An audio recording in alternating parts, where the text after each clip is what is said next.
What a headshot! What a head! How's it guys, this is Dayvy, FPL, and welcome back to the Fantasy Premier League video here on my channel. Now in this video, I'll be taking you guys through my very own transfer plan for the upcoming Game Week 35. Now I know Game Week 34, the double Game Week that we've been waiting for, hasn't concluded yet, but we are at the halfway point of the Game Week, so therefore I thought I'd discuss my transfer plan.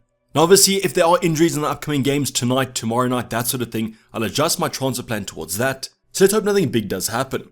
Now like every transfer plan, I'm going to first give you guys the update on the overall rank, as I've mentioned halfway through double Game Week 35. Luckily we are currently on a green arrow. How big that green arrow was, I'll show you guys, and hopefully you guys have also had a rise in the ranks. I'll then give you guys a slight preview of the games that are still to take place tonight and tomorrow night before giving you guys the context of my current team with no transfers made. Now I do have one transfer and basically 0.0 million left in the bank, so with that one free transfer, we'll either have to make kind of a set switch or a downgrade. Now with only 4 game weeks left of the FPL season, we do look to take a few punts going into the upcoming game week. So that's something you guys are interested in? Sit back, relax, and let's get straight into it. So going on to the Game Week 34 double Game Week team review, as mentioned halfway through the game week and luckily on a green arrow that has taken us within the top 100k to 91k. So quite a nice little green arrow there, and I'm expecting that green arrow to get even bigger as the games do progress, as we do have a ton of double game week plays still to feature. Now in terms of the overall points, currently sitting on 65, which is above the average and gives us a game week rank of 1.1 million. Now bottom right hand side, you guys can see yet again one free transfer and 0.1 million left in the bank, so not a big upgrade can be made. Now let me know in the comments down below, how's your current game week 34 team looking? Are you on a green arrow, a red arrow, and where are you currently sitting in the overall ranks? Now let's start off our team review. Let's go over our bench, and pretty lucky to bench these assets. Got the benching order correct except for one defender who I will detail a little bit later on. So starting off with our second goalkeeper, Kepa managed to get 3 points. Now he didn't keep a clean sheet, actually conceded a few, but got a save point at the end of the day. Now Chelsea defense and Chelsea overall look simply terrible. If you guys did watch the game last night, they lost to Arsenal quite heavily. Now if you guys do have to play Kepa in the future, probably not that confident, as I can't see many clean sheets coming Chelsea's way. Then we move on to Ollie Watkins, who unfortunately blanked, but I guess fortunately for us because we had him on the bench. Didn't see him in too many people's starting 11s, but was kind of a bad performance from Aston Villa.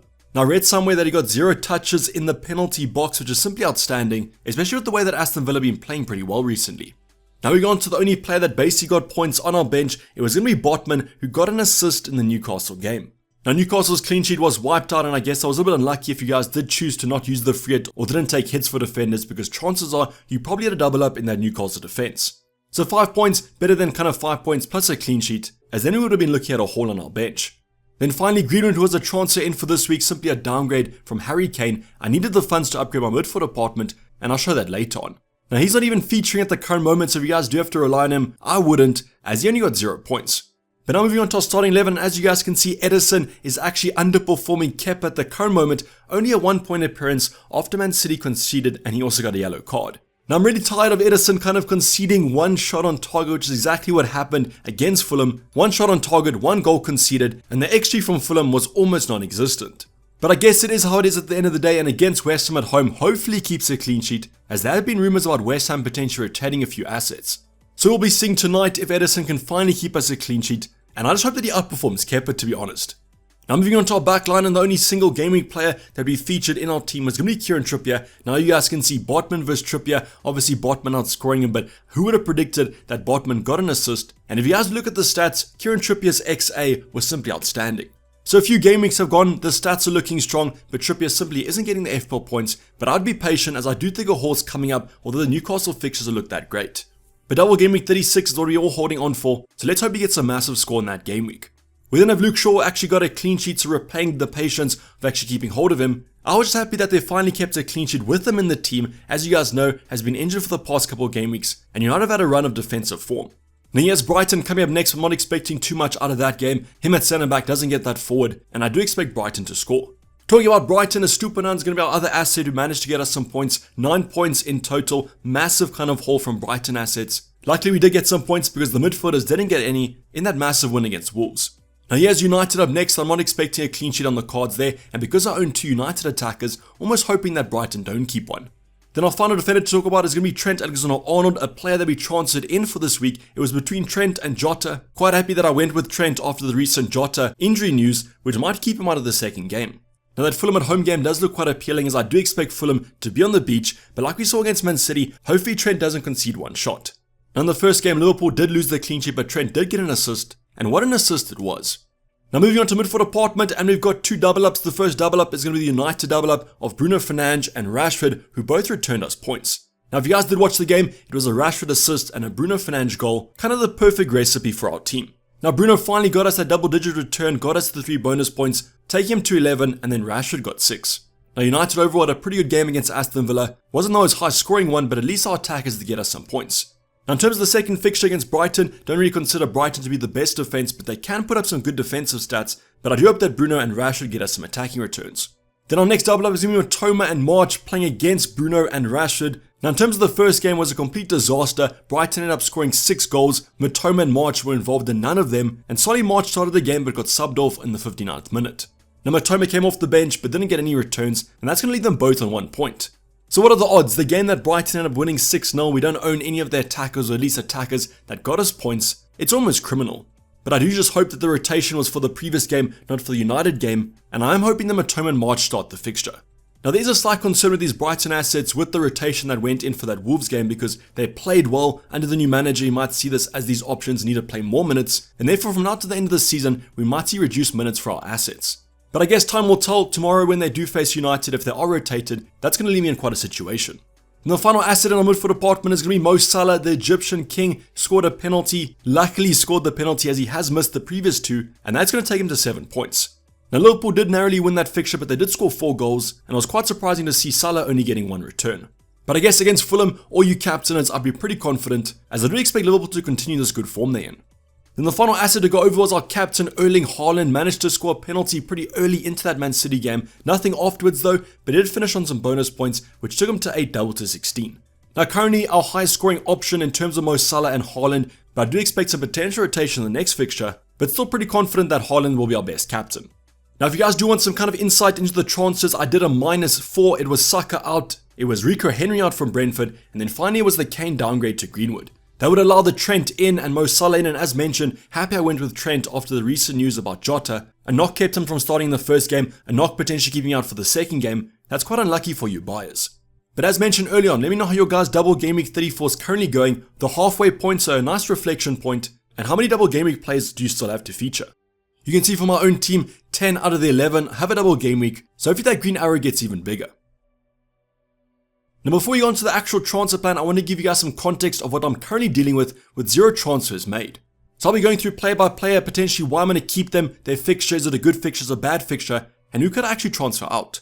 But as mentioned early on, 4 game weeks left of this season, punts have to be taken, and what differentials could we look at in the transfer plan coming up.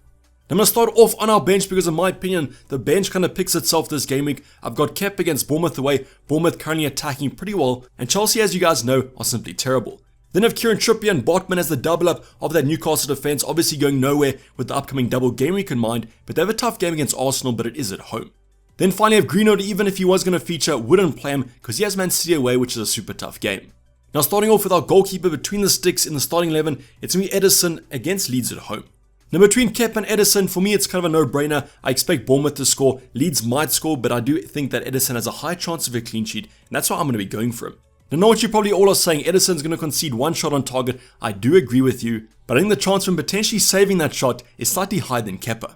Now moving to our back line, I've got Trent against Brentford at home, not the best game in the world. Liverpool still conceding goals, but Trent in his new position still has a lot of attacking threat. So let's hope that he can keep Ivan Toney out though. But I'm not super confident in some defensive returns, but Trent's been super consistent with his attacking returns. The next up, we've got Luke Shaw playing centre back, probably against West Ham. West Ham a side that also struggling at the moment. Don't think they'll get relegated, but I do think United should hopefully keep a clean sheet in this one. Is an away game though, which isn't the best in the world, but I do think United's defense has improved with Casemiro returning. Then we have a Stupinan against Everton at home. Now I do slightly worry about potential rotation in this Brighton squad. Do hope that a Stupinan does feature, but Everton are fighting for their lives in that relegation battle. But I still expect a Stupinan to do pretty well.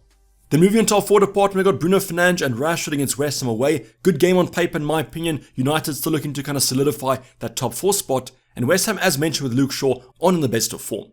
But please watch the game tomorrow night against Brighton because, as you guys know, Bruno currently not fully fit, and with Rashford is quite injury prone. So let's hope both these two options do feature in game week 35. Then our Brighton double up of Matoma and Solly March. Now tomorrow's game will also give you some insight. I do worry slightly about Matoma and March because I do expect them to feature tomorrow, and if they do feature on the weekend they might get rotated. But it is how it is at the end of the day. I'm not going to transfer these players out unless they do get injured, as Everton at home is a great fixture on paper. Then our final midfielder, Mo Salah, Brentford at home, not going anywhere. Liverpool are playing better at home at the current moment, do expect them to score, so hopefully Mo Salah is involved. Then finally going back to our kind of traditional two strikers up front, I'm going to slap the Campsy armband on Erling Haaland right now because if he does feature, I think he could be on for a massive haul against a Leeds side that are simply terrible. Now the big talking point about Game Week 35 is the fact that Man City do play the early kickoff. Yes, you guys know Gundy never backed the early kickoff. I'll be going for it probably, unless we do get early team news because they are playing the first game. So I'm going to repeat that right now, but we might get early team news about Man City's side. And just remember, they are playing the Champions League next week, and that could be some cause for rotation. But if you do get news that Erling Haaland starts, I don't feel captain him. Even though it is the early kickoff, I don't think Erling Haaland is superstitious. Then our final option, Ollie Watkins against Wolves away. Now this game might be quite tough on paper, but I do think that Aston Villa have been super consistent. Yes, they did kind of blank against United on the weekend, but they are a good team. And hopefully Ollie Watkins gets back on the scoring way of things. But if you're going to play that, I might transfer out if I do want to take a punt, and I'll be going through that in my upcoming transfer plan. But as you guys can see on screen right now, the team looks okay, the team looks fine. I don't necessarily have to use a transfer, but with 4 game weeks left, I might be tempted to take a punt. Let me know in the comments down below what punts are you guys kind of going for. Can you see a transfer that I potentially should make with this current starting 11? But now going on to our transfer plan, and I just want to remind you guys that this is going to be halfway between Game Week 34's first games and second games. There could be injuries tonight in the Liverpool game, could be injuries tomorrow in the Brentford United game, so please just watch out for that. But in terms of my current transfer plan, I want to give you guys some insight into a future move that I was planning to do next week, and that was going to be Ollie Watkins out, and you guys would have guessed that it's for Isaac in. Now the reason for this transfer is that you guys know in double Game Week 36, Newcastle have a double game week against Leeds and Brighton at home. Now that Leeds game in itself makes it enough of a Campsy debate, and that's why I'll probably bring Isaac in and captain him.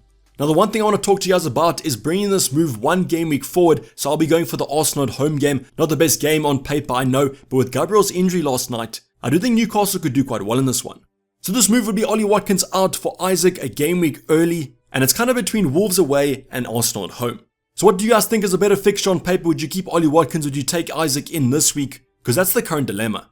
Now the reason this is a current dilemma in my own team is the fact that there's another Newcastle striker I've got my eye on, and that's going to be Callum Wilson.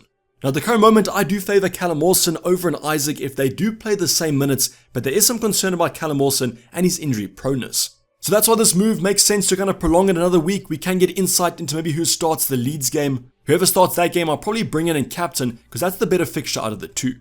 Let's say that we do get some insight about Callum Wilson potentially starting against Arsenal. I think that he probably should. I might be tempted to actually bring him in a game week early. But the sensible decision in this kind of scenario is to prolong this a week, give myself another week of information. Does Callum Wilson get injured? Does Isaac get injured? Then if you do get early team news against Leeds, I'll just bring in whoever starts that fixture. But this is a move that I could potentially do and that's why I want to highlight it. But there's another kind of punt to go for that I am looking at. So let's just kind of rewind this for a second. If I do banker transfer this week, I'll take 2 transfers into next week. I'll then do the Isaac Callum Wilson move before game week 36. Then before game week 37, probably look at bringing another Man City asset in, probably a Ruben Diaz from the defensive department to bolster my double game week 37 team.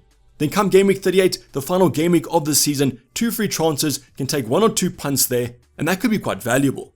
But do I need 2 free transfers going to the last game week of the season, or should I use one of those transfers from now till then on a punt? Well, that's my current thinking at the moment, and that's why, in terms of Ollie Watkins out, even though I am doing Isaac or Wilson next week, I could take a punt in game week 35.